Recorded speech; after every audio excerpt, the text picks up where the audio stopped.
সরকার দেশে একটা ভয়ঙ্কর পরিস্থিতি সৃষ্টি করেছে, যা বললেন মির্জা ফখরুল। সরকার দেশে একটা ভয়ঙ্কর পরিস্থিতি সৃষ্টি করেছে বলে অভিযোগ করেছেন বিএনপি মহাসচিব মির্জা ফখরুল ইসলাম আলমগীর। দেশের বর্তমান অবস্থার প্রসঙ্গ টেনে রোববার সকালে দলের প্রতিষ্ঠাতা শহীদ রাষ্ট্রপতি জিয়াউর রহমান মাজারে পুষ্পমাল্য অর্পণের পর তিনি এ অভিযোগ করেন। অপরদিকে মির্জা ফখরুল বলেন, আজকে দেশের গণতন্ত্র নেই, আজকে বিচার বিভাগের স্বাধীনতা নেই, আজকে এ দেশের মানুষের বাক স্বাধীনতা নেই, সংবাদপত্রের স্বাধীনতা নেই। ৩৫ লাখের বেশি দেশপ্রেমিক মানুষকে আজকে মিথ্যা মামলা দিয়ে জর্জরিত করা হয়েছে। আজকে এখানে গুম হচ্ছে, খুন হচ্ছে এবং নির্যাতন হচ্ছে। দেশের ভয়ঙ্কর একটা পরিস্থিতি সৃষ্টি হয়েছে।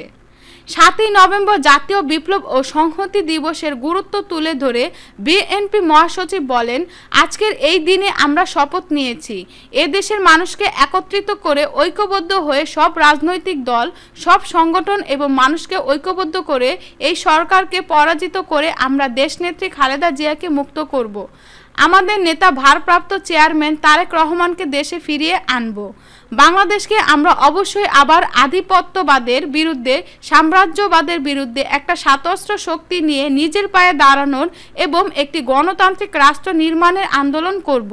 তিনি বলেন, আমরা যে আশা আকাঙ্ক্ষা ও চেতনার মধ্য দিয়ে স্বাধীনতা যুদ্ধ করেছিলাম, ৭ই নভেম্বর সেই আশা আকাঙ্ক্ষা বাস্তবায়ন করার একটা সুযোগ সৃষ্টি হয়েছিল জিয়াউর রহমানের নেতৃত্বে।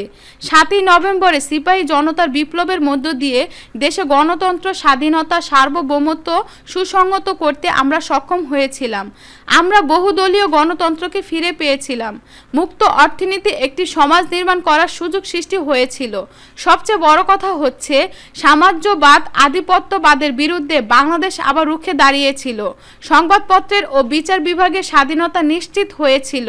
সর্বোপরি যেটি বাংলাদেশের স্বাতন্ত্র্য নিয়ে পরিচয় নিয়ে বিশ্বের দরবারে মাথা উঁচু করে দাঁড়ানোর সুযোগ পেয়েছিল। আমরা এই দিনটিকে স্মরণ করি এবং এই দিনটি আমাদের অনুপ্রেরণা যোগায়।